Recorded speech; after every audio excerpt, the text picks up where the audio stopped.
everyone and welcome back to my channel. So it is the Easter holidays for you now. Now I know this is totally crazy because you've already had either 2 or 3 weeks at home already, but over the next 2 weeks I'm going to be uploading a few fun videos for you to do at home with your family while you are off over Easter. So the first video that I'm going to do is a bake with me. So we are going to bake together today. Now you will probably need an adult to help you for part of this video because we are going to be dealing with hot water on the hob or the stove at home.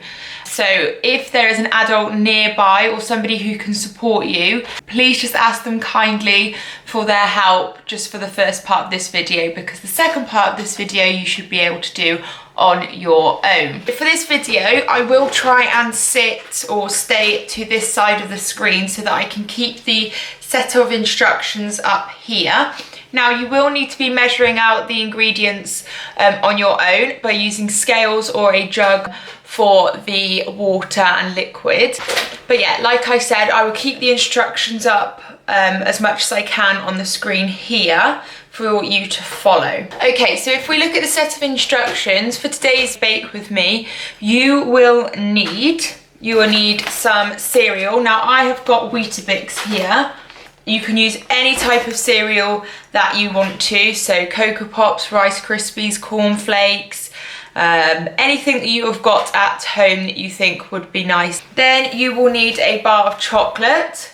So any bar of chocolate, it doesn't matter. It can be white, it can be dark chocolate, or it can be milk chocolate, and you just need 1 bar of that. Then you will need some mini eggs or any type of chocolate to go on top. I've chosen mini eggs because these are going to be Easter themed eggs because you are doing them in your Easter holidays. But if you haven't got any mini eggs at home, any type of chocolate or any type of decoration on top that you choose will be absolutely fine. Then you will need some cupcake cases. Now these are my Christmas ones. These are left over from Christmas and they're just ones that I had in the cupboard, so I didn't feel like I needed to go out and buy some new ones because I already had some here. Now I'm sure a few of you will already have these in your cupboards, either hidden right at the back, so maybe ask an adult to dig them out for you. Then you will need a medium-sized pan, a bowl, any type of bowl, it doesn't matter.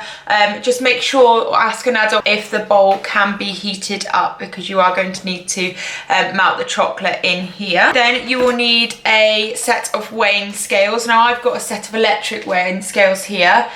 So your weighing scales at home may look different to this. That's absolutely fine as long as you can weigh things out on them. And then I've got a wooden spoon to make sure that I can mix the chocolate to help it to melt in the pan. And you will also need a jug, which I will just go and get now. Okay, so here's my jug, and I'm not sure if you can see that, but you need to be able to measure in milliliters up the side here. Okay, if you can, go and find a jug that you can measure in milliliters on the side. So pause the video here while you just go and get all of your ingredients ready for baking, and I will move over into the kitchen. Okay, so I'm now in the kitchen and I am ready to bake. I've got all of my ingredients behind me. Hopefully you've got all of your ingredients ready now as well. Because of the space that I've got, I'm going to have to take the instructions off the screen here. So if you need to look at the instructions while following along with me, I will post them in the description box below. Okay, so the first instruction that we have got on our list is put 500 milliliters of water into a medium-sized pan and put it onto the hob at a medium heat. Okay, so I've got my medium pan here.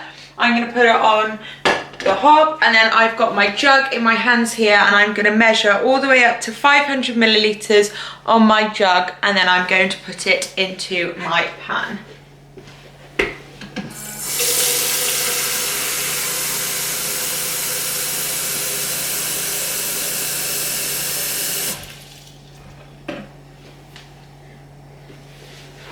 What I tend to do when I'm measuring out water in the jug is I put it onto a flat surface and then I get eye level with the 500 milliliters just to double check that it is exactly right. Okay, so I just need to pour a little bit out. And there we go.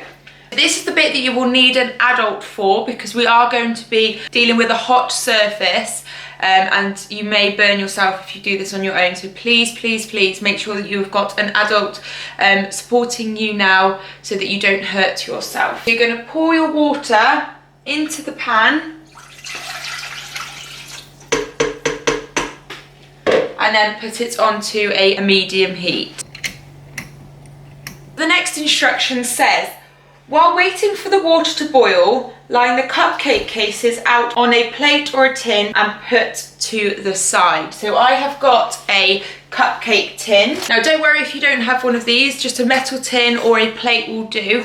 It's just so that you can then pick your cakes up later to put them into the fridge. So, cupcake cases.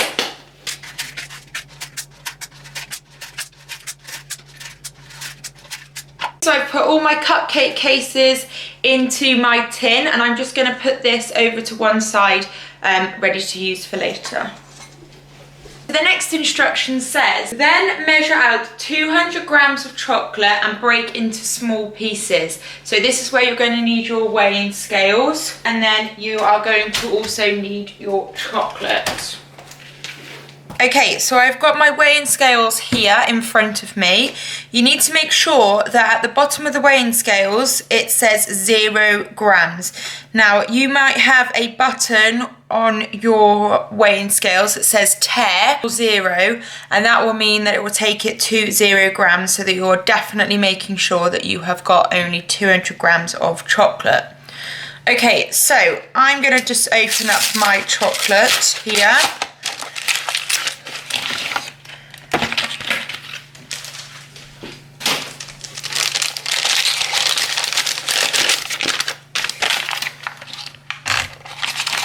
And the instructions said that we needed 200 grams of chocolate. So I'm just gonna break this chocolate up very carefully, place it on my weighing scales, so until I get to 200. Okay, 161, 174. And 200 grams exactly. Okay, so once you've got your 200 grams of chocolate, you need to put it into your bowl.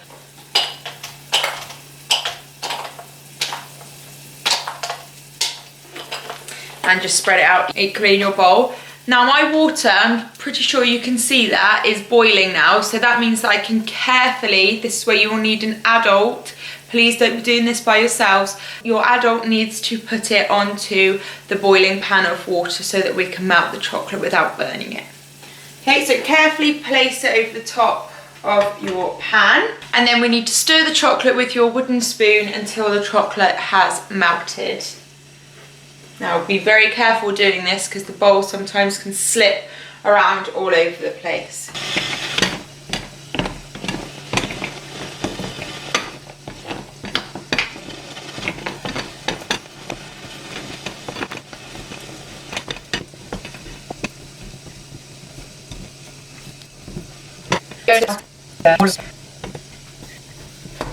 Make sure you keep stirring it, because if you leave it too long in the same place, it will burn the chocolate, and then the chocolate will taste, well, it won't taste very nice.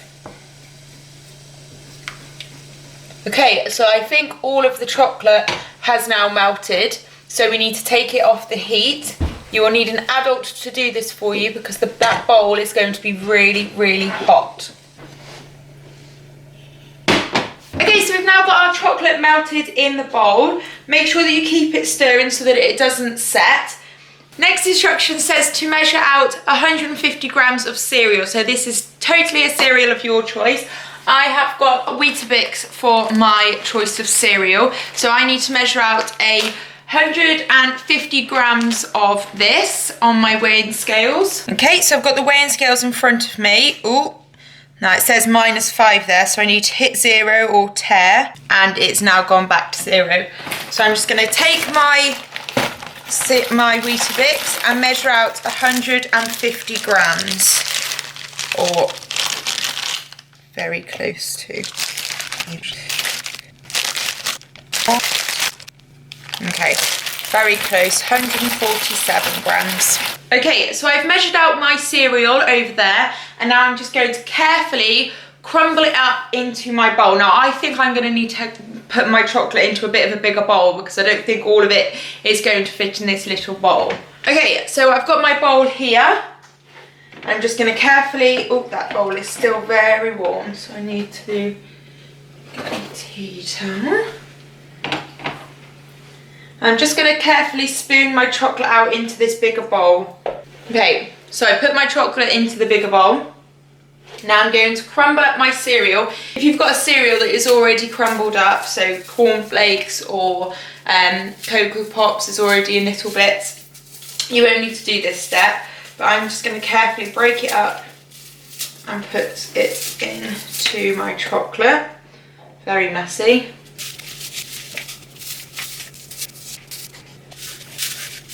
Okay, crumbling it up. And then it's just a job of stirring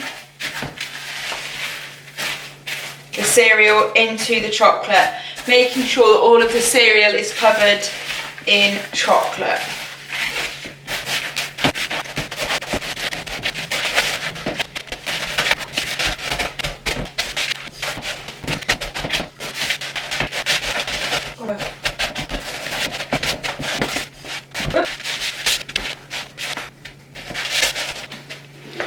Okay, so your chocolate should now all be melted over your cereal, like so. Now it's time to go and get your, I've got chocolate all over my hands, get your cupcake cases ready to spoon out your mixture into them. Okay? Okay, so for this bit you will need a tablespoon to help dish out the ingredients into your cake cases. I don't think I'm going to have enough ingredients to do all 12 of these, but we'll give it a good go. So I'm going to put just 1 spoon in each case for now.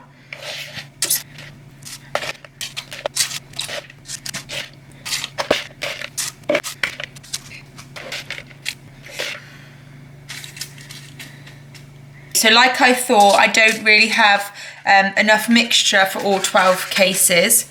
So we have got 10 instead, but that's absolutely fine. Okay, so once you have spread your mixture out evenly, you need to get your decoration to go on top. So like I said, I've got some mini eggs to go on top. And then all you need to do is just put some on the top. Now my cereals made my cakes look a bit like nest, so I'm going to place my decorations in the middle like it is a little bird's nest.